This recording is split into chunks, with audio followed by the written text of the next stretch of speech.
commence d'abord par s'envoler pour le pays du soleil levant, là où finalement tout ce qui nous passionne se passe. Tour d'horizon des festivals et des dernières tendances à découvrir aux côtés de David. Et on revient en France avec la rédac qui vous a concocté une sélection d'actu animés, manga, ciné ou encore musique. C'est parti pour les news.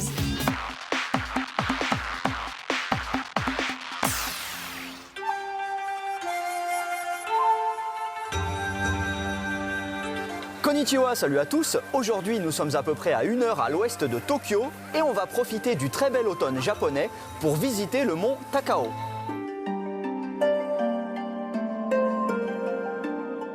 Alors le mont Takao, c'est l'un des endroits les plus prisés des Tokyoïtes en période de Koyo, l'automne japonais. D'une part parce que c'est très beau et puis aussi parce que c'est la montagne la plus proche de Tokyo. Alors en partant de la base, il y a plusieurs chemins pour arriver au sommet, plusieurs trails, il y en a 6 en tout.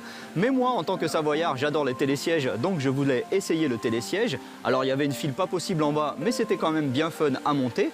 Par contre, le télésiège ne vous emmène pas au sommet. Là, nous sommes à 462 mètres d'altitude et ensuite, on va finir à pied.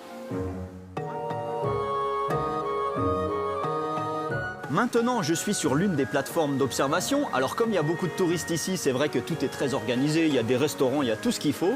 Là, on est à peu près à 500 mètres d'altitude, mais on a tout de même une très belle vue sur tous les environs, notamment sur la ville de Tokyo. Là, je viens de me faire une bonne grimpette d'au moins une centaine de marches, voire plus, pour arriver à un très joli temple qui est dédié entre autres à une divinité un peu effrayante que l'on appelle Tengu.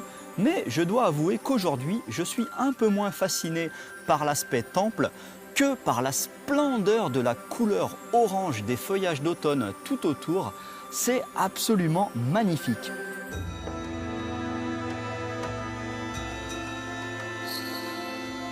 Ça y est, après encore pas mal de marches, je suis enfin arrivé au sommet. Alors excusez-moi, j'ai un peu de mal à respirer.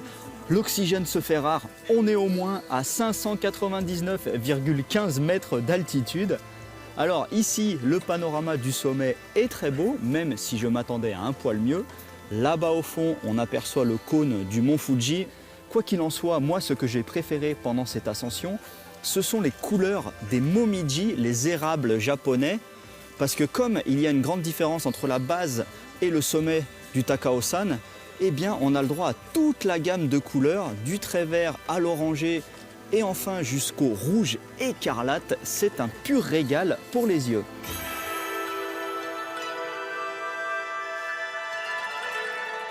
Voilà, la nuit va bientôt tomber, il est temps de redescendre, c'était vraiment magnifique. Et pour tout vous dire, c'était ma toute première ascension du mont Takao. Et je ne savais pas qu'il y avait autant de magnifiques temples tout au long de la montée. C'est vrai qu'aujourd'hui, je me suis focalisé seulement sur le Koyo et les Momiji, mais ça mériterait que je revienne avec plus de temps, simplement pour les temples. Allez, à plus, ja ne.